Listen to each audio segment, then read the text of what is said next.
is the Stagger Podcast. Those guys are idiots. Welcome into the Stagger Podcast. I'm JD Smith. He is Derrick Smith. How the hell are you, brother? How you doing, man?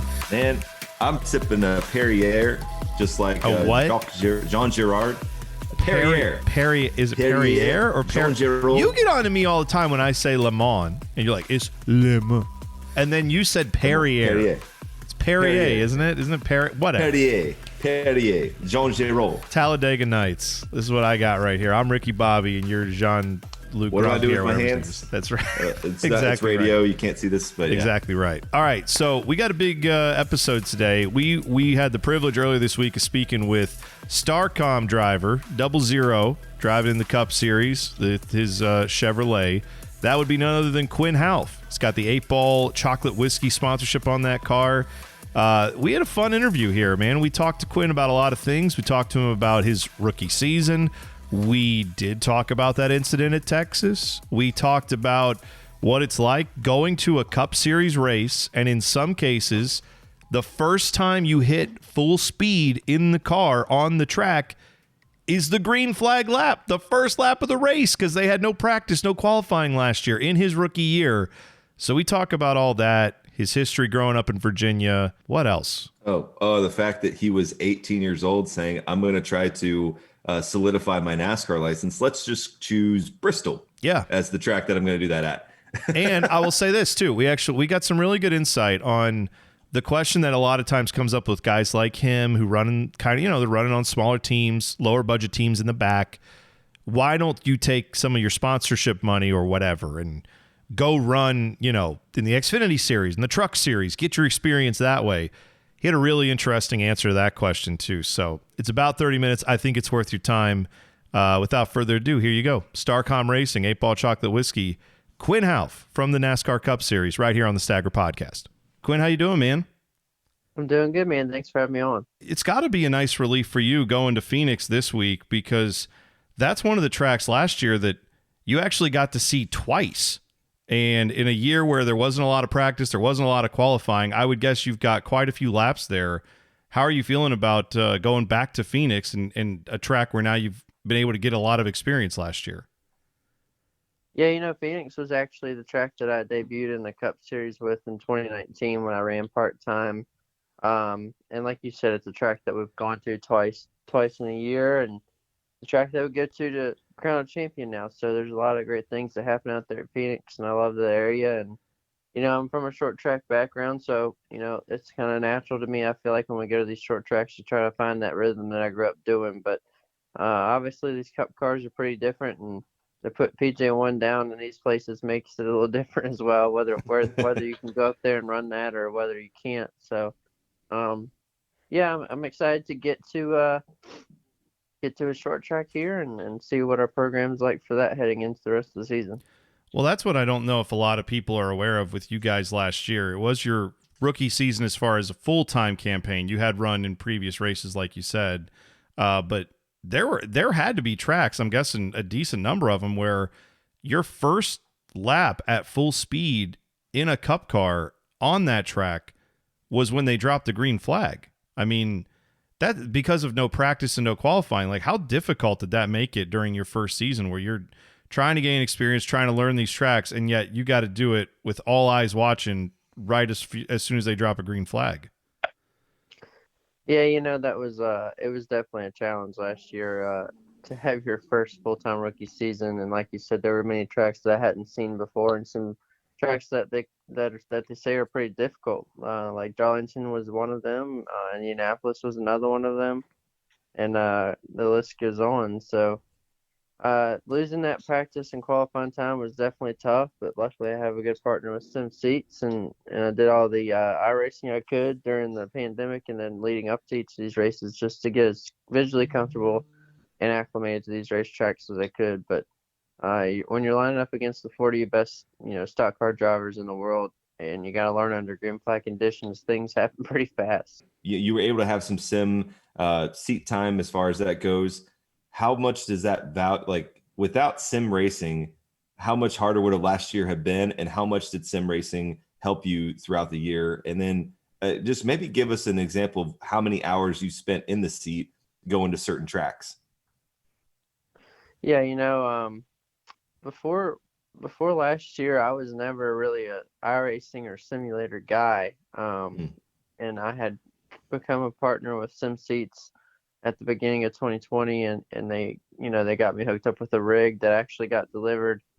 I swear to you, at the most perfect time, which was like a week after the pandemic stopped everything, and so I had plenty of time to learn how to use it. It's definitely different in its own ways, but it's also a very useful tool if you know how to use it right. And luckily, I've met a lot of great people on there, and I actually raced around with the guy that designs all of our race cars, Ryan Daly, and one of my buddies Nice. that's become buddies with me is Aaron, and he does a lot to help me just learn what I can on that and be realistic with it, because it's very useful, but at the same time, it's very easy to cross the line that I feel like in order to be fast on Yeah. iRacing, you can become unrealistic. So, Right. if I want to get on there and race and have fun, I can do that. But if I'm getting on there to prepare for a race, I have to be realistic. I definitely spent, at least an hour to 2 hours a day, probably through the pandemic. And once we started going racing, or once we knew we were going back to Darlington, I probably ran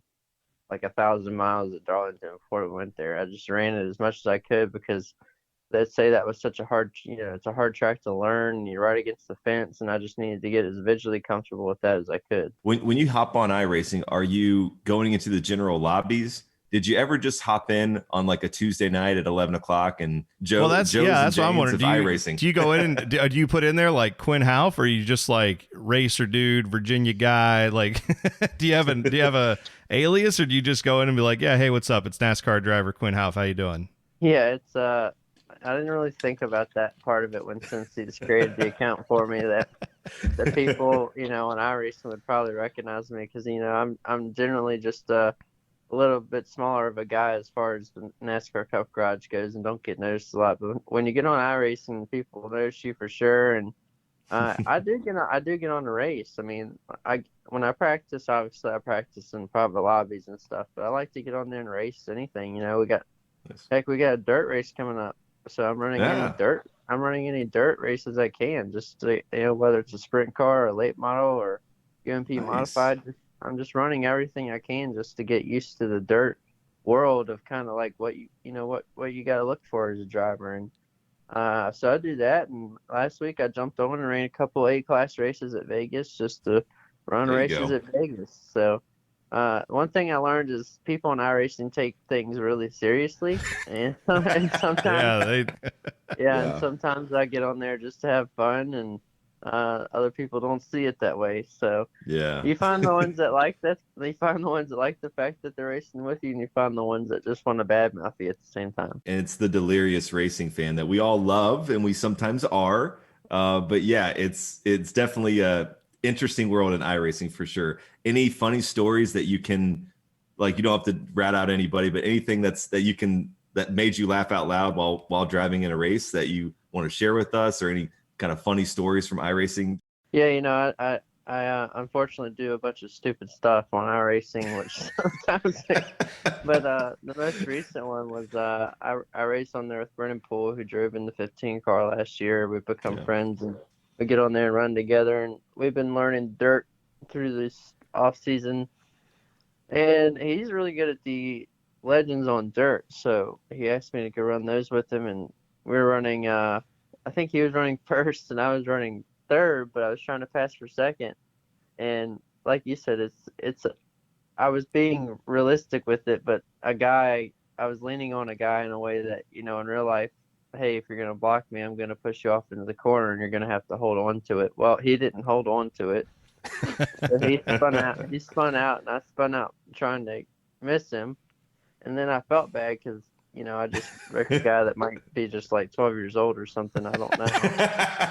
And then, now I'm running back around and running fourth, and I catch back up to third, and I'm trying to pass third, and this guy's blocking me.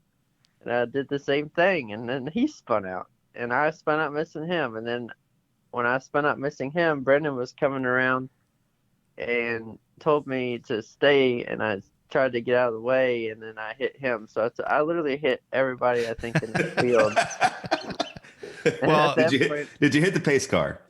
that's the comment from one of the guys in the field was he that I had hit everything but the pace car. Yeah, So that's well. The it good was news just, is half of those accounts, those are just Ryan Newman out there practicing blocking and making sure no one can get around him. So you're all good. It's toughest guy to no. pass on the track, as they always say. So yeah, man. Well, I wanted to talk a little bit about your career growing up because I know people are obviously aware you're up there now.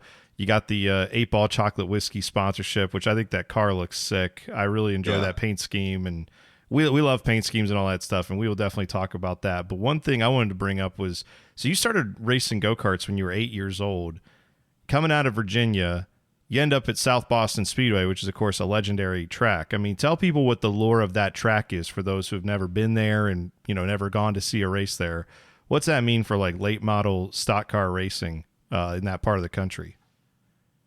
Yeah, Virginia and North Carolina is kind of late model stock car mecca, if you will, and there's so many tracks around here that have so much history, and South Boston is definitely one of them. I mean, South Boston is one that the Sadler brothers grew up racing through.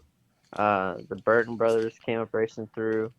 You had guys like Denny Hamlin going through there when they were coming up through the late model divisions, and I mean the list goes on. And the competition level is just through the roof. There's so many different. There's veterans to green rookie drivers like me at 15 years old, and it's a very vast field, and it's interesting to watch. But I was in a full size stock car by the age 14, and at the time NASCAR sanctioned age was 15.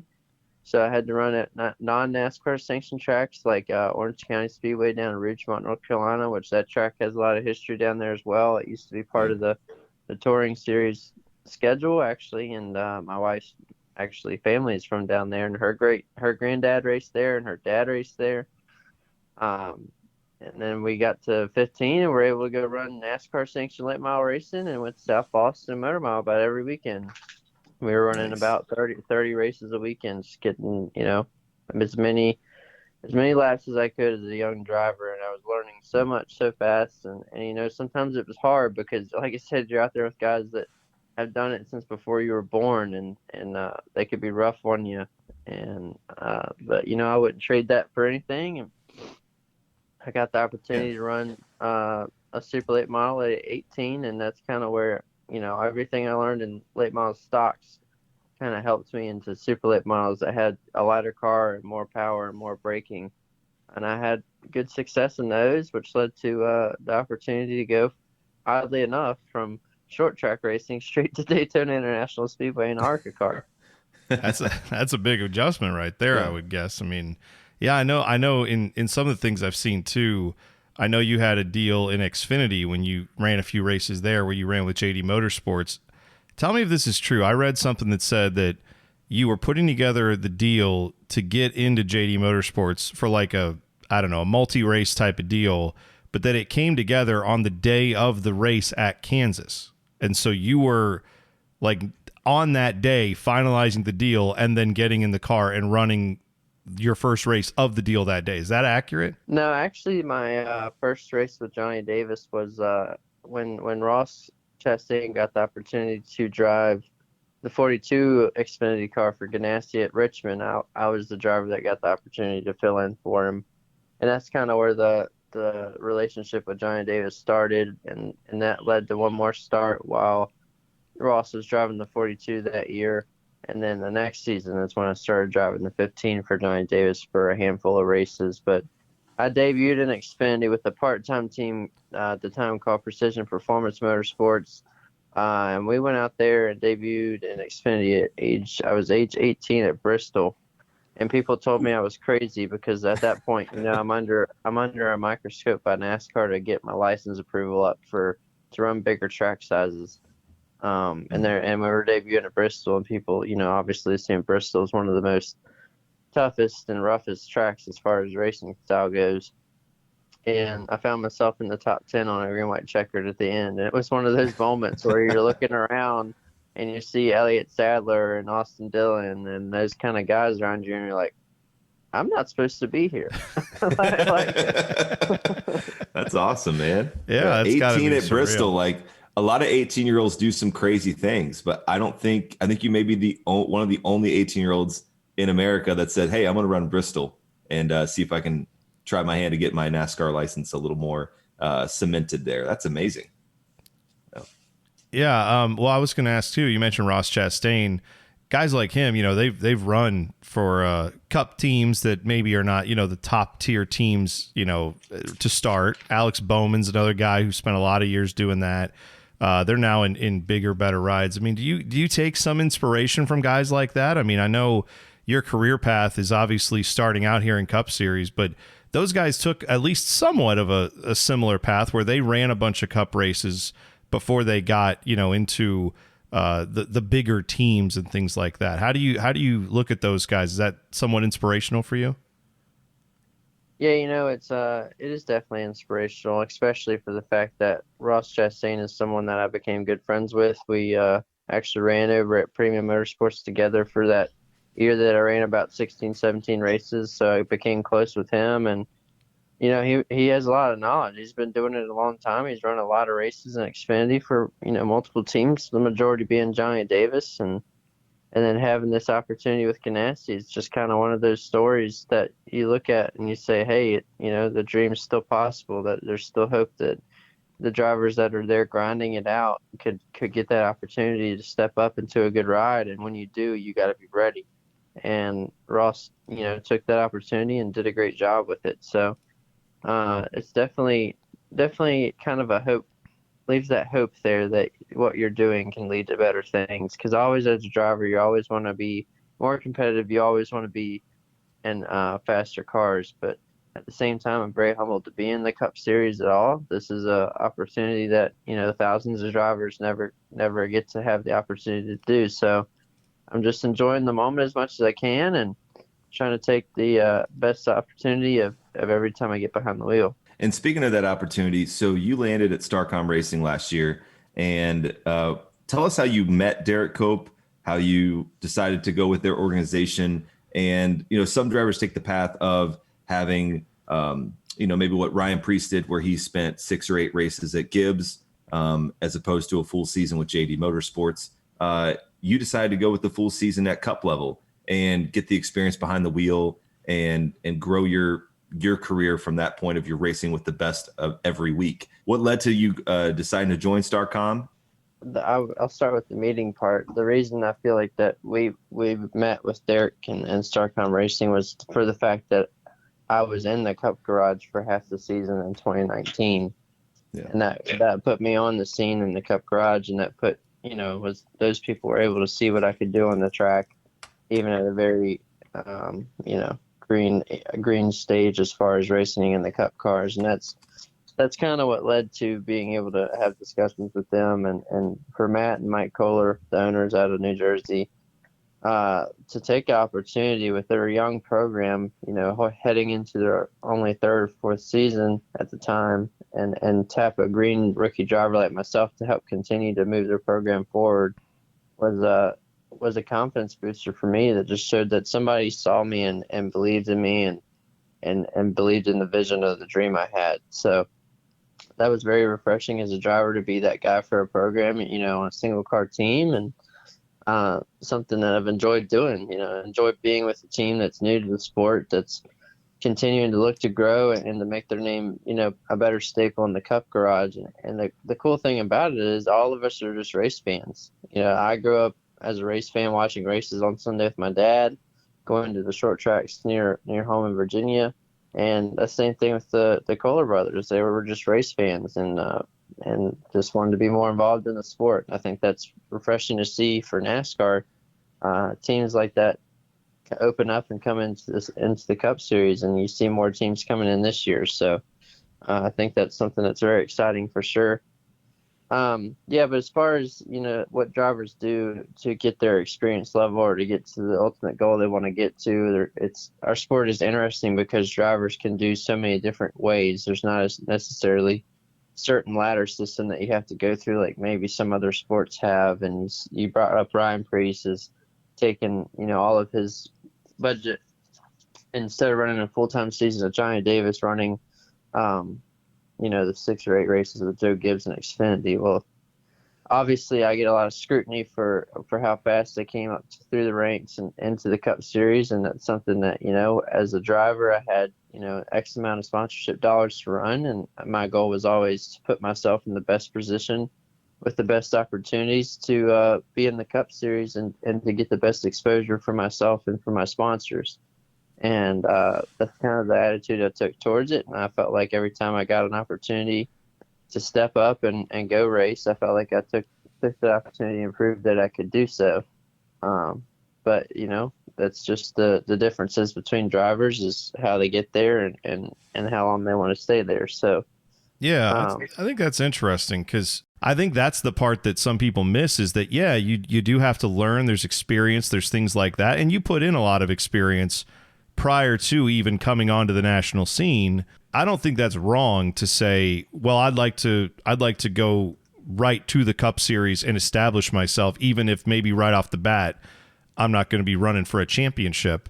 Is that kind of the logic? So when people say like, well, why don't you go run Truck Series? Why don't you just go run Xfinity Series? Like, is that kind of the logic you apply? Is that why not run Cup? I've got the opportunity to. I'd like to learn there. Exactly. I mean, the simplest way to put it is, I have a Cup opportunity. Would you take it if you had a Cup opportunity? Yeah, absolutely. Yeah. Hell yeah, man. It's something that, a lot of drivers, even when they get to the Truck Series or Xfinity level, don't ever see the opportunity to do that. And I've seen too many drivers and too much talent not be able to come up to this level because of the way, whether the way they came up and they busted all their sponsorship money up before they got there, or whether they just didn't have the sponsorship money to get there, and they're very talented, and it's upsetting to see some of these drivers not ever get that opportunity. So, what reason should I spend, all my sponsorship money in a lower series level when I have opportunities to bring that sponsorship level to the Cup Series? You never know when these sponsorship dollars are going to fall out. You see that on any team from StarCom Racing to Hendrick Motorsports. It's not easy. It takes a lot of money to make these race cars go around the track. So you just got to make the best. You got to make the best of every opportunity you have while you have it. Absolutely. And looking at last year, I mean, you finished 13th at Talladega. That's something that someone who would have taken a 25 race deal in trucks would have not had the opportunity to do at the Cup level. So that's the thing, is that I think you're on the right path. And does that make you had some adversity last year that you dealt with.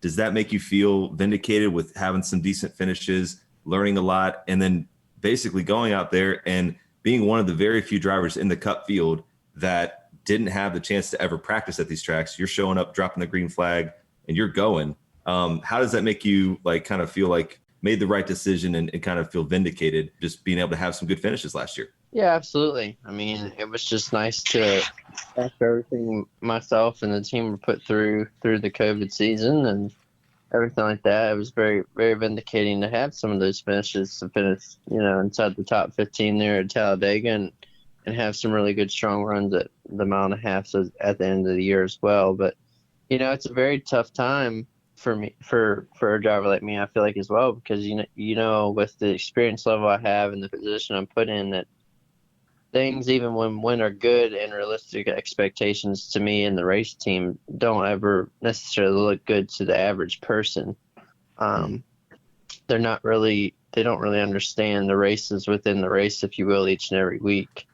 So sometimes that's tough as a driver when you're in a position to where you don't feel like, some things look as good as they should to people, when you feel like you're out there outperforming every week, or what you feel like you should be performing as. And there's a lot of work that goes into this, and it's very tough sometimes to not feel as vindicated as somebody that you would see, have a breakout win or anything like that. But that's just part of it. It's part of the learning curve, and like I said, it's just an honor to be here, and I look to continue to prove that my worth to stay in the Cup garage as well. Heading into 2022, there's a lot of unknowns for me, and I would love to be one of the drivers that's in the seat of a next-gen car as well to make that move with NASCAR. One other question I have for you, and obviously, It's a question I'm sure you've been asked a million times. The incident at Texas last year, ran into Christopher Bell, Matt DiBenedetto trying to get to pit road. I know there were extenuating circumstances. You had a mirror fall off. You just had like a confluence of bad issues all at once that kind of led to that. But something I've not heard you address is I heard that NASCAR, after that race was like, we're going to, have a chat with that driver and we're going to talk to him about that. And what I don't know is what does that do when you're a young driver? You've been through all this crap. You kind of start to find your way a little bit, and then bam, something like that happens. And now you got to go sit and talk to NASCAR. How the next week, I think you guys went to Kansas after that. How, like mentally, I'm always curious how high performance athletes, drivers, like how do you mentally shake that off and then go literally as fast as you possibly can in the car the next week when you had an incident that I'm sure shook you up, shook a lot of people up, and then you got people, big names in the sport, criticizing you. Like how do you shake that off, put the helmet on, strap in, and then go literally to the edge of the performance level of the car the next week? How did you mentally get there? Yeah, it was a very tough time in my career. Obviously, going in as a rookie, I knew that mistakes were going to be made. Obviously, that's a mistake that should have never been made. And I was, I felt like I was pretty respectful and pretty upfront that was a bonehead mistake and that was something that shouldn't happen, regardless of all the components that went wrong for that to happen to me. At the end of the day, I'm still the one with the wheel and the pedals, and under my feet and in my hands, and I have to make the right decisions. And I was put in the perfect storm to fail, and I failed.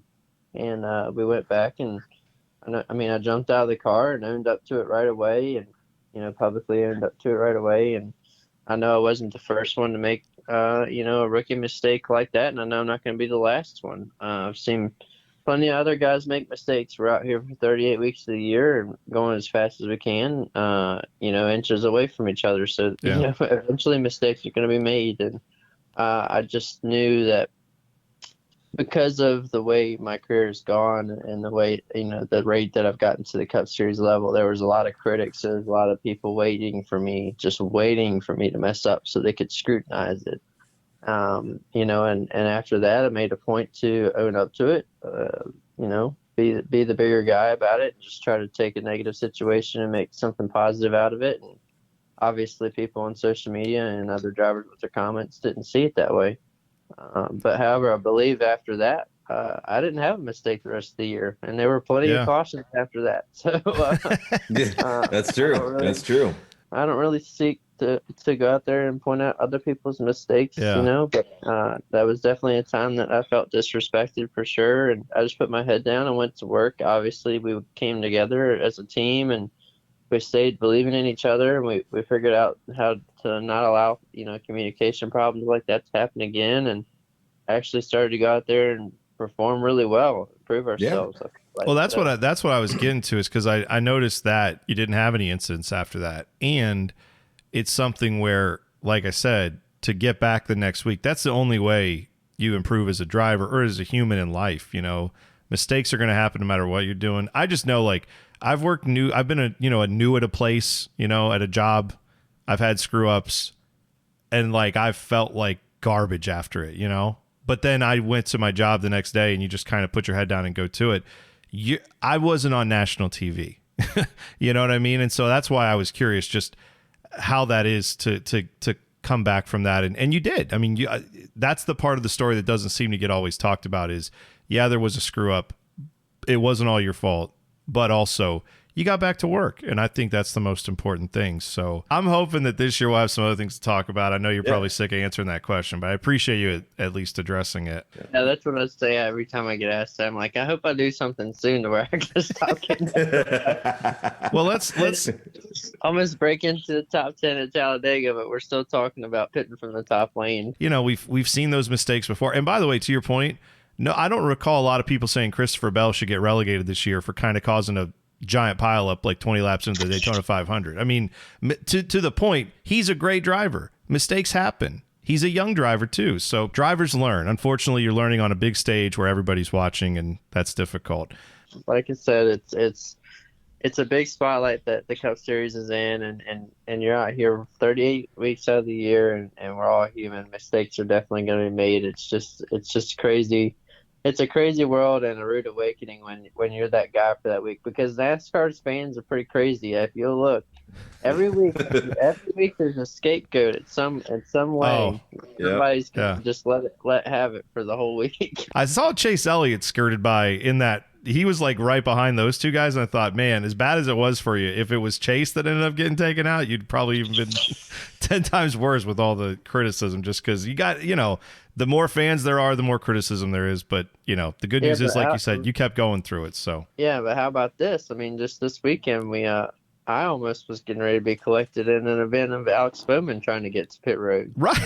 Yeah, we saw that. That Alex Bowman thing was out of it. I mean, and poor Fast Pasta was almost, he had to get some dude wipes. That guy was. I don't know. I was right behind Alfredo when that happened. I was like, So, wait, and aren't you in the white fire suit nowadays? Like, does that ever give you some anxiety too?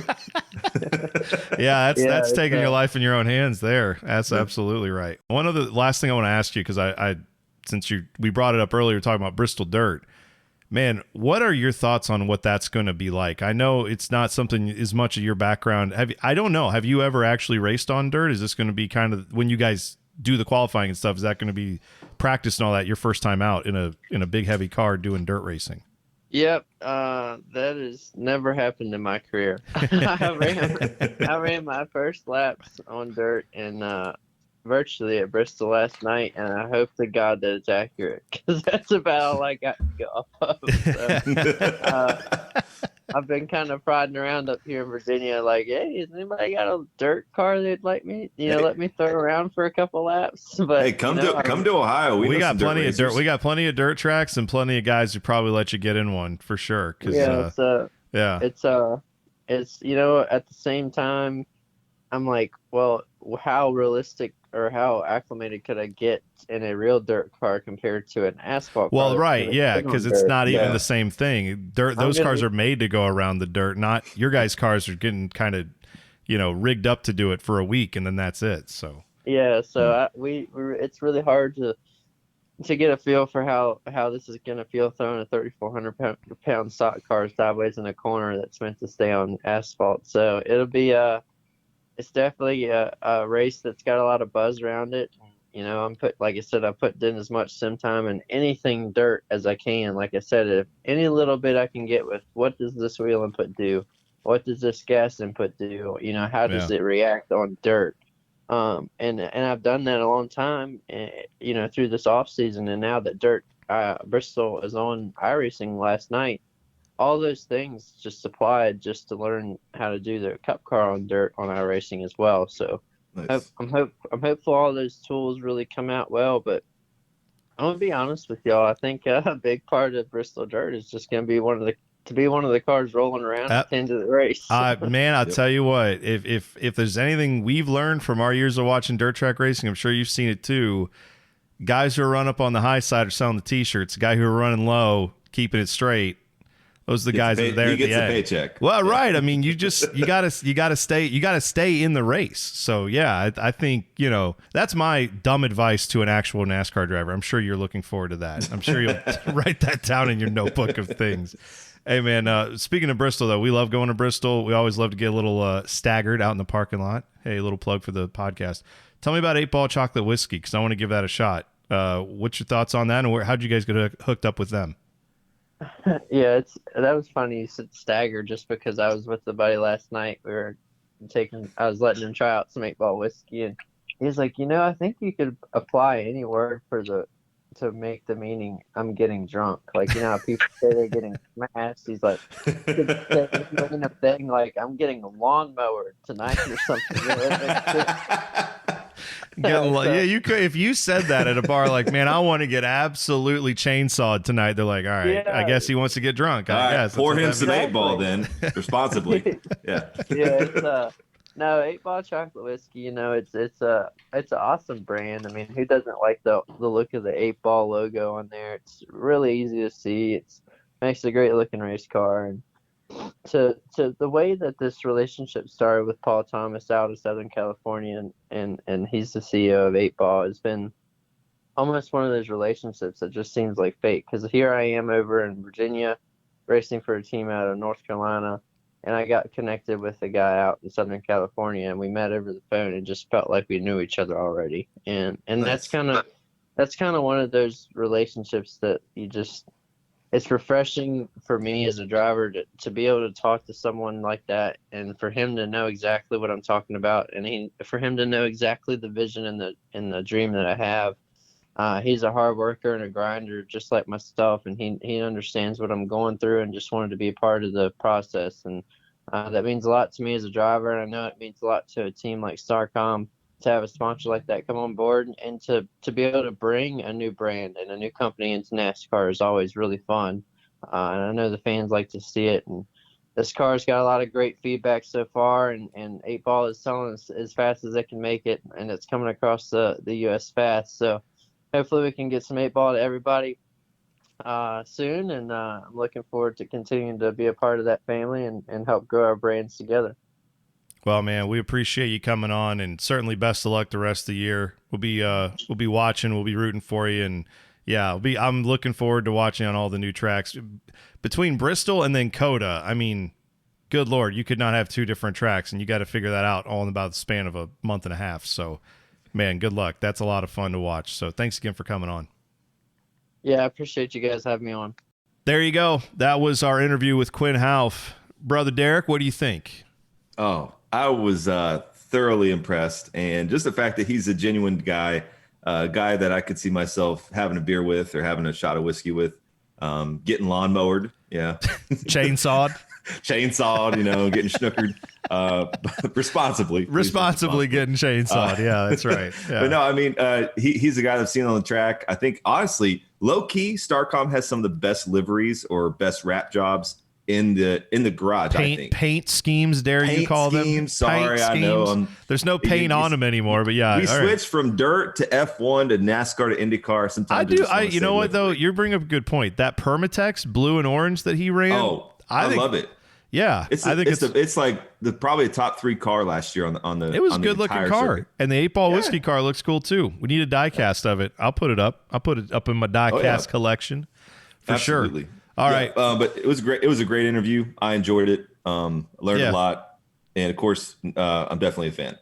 Well, that doesn't take much for you. If anybody like at a racetrack who's a driver or a crew chief or like the tire carrier, anybody is like, "Hey, Derrick," you're like, "I'm a lifelong fan now. They're my favorite drivers." Oh yeah. I mean, yeah. Okay, sure. No, whatever. we are fans of his, and we appreciate it. Am I on the him coming StarCom website now, and am I going to purchase a hat? Yes, you bet. Hey man, I already had a StarCom shirt. I have the one, the Sterling Marlin throwback they did a few years ago with Landon Castle. So I've already been a StarCom fan. So, and plus we met their truck driver at Martinsville who looks like Chuck Norris. He's an awesome dude.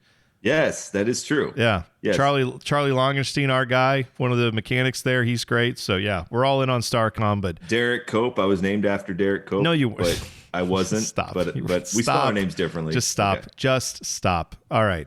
That's it for us this week. Enjoy Phoenix. We will be back with a recap of all the action this week on Monday. And thank you all to our new listeners. Make sure you hit that subscribe button on all the podcast platforms, whatever you're listening on. Just hit subscribe. You'll get this podcast every week. Till next time, stay safe and stay staggered. And lawnmowered.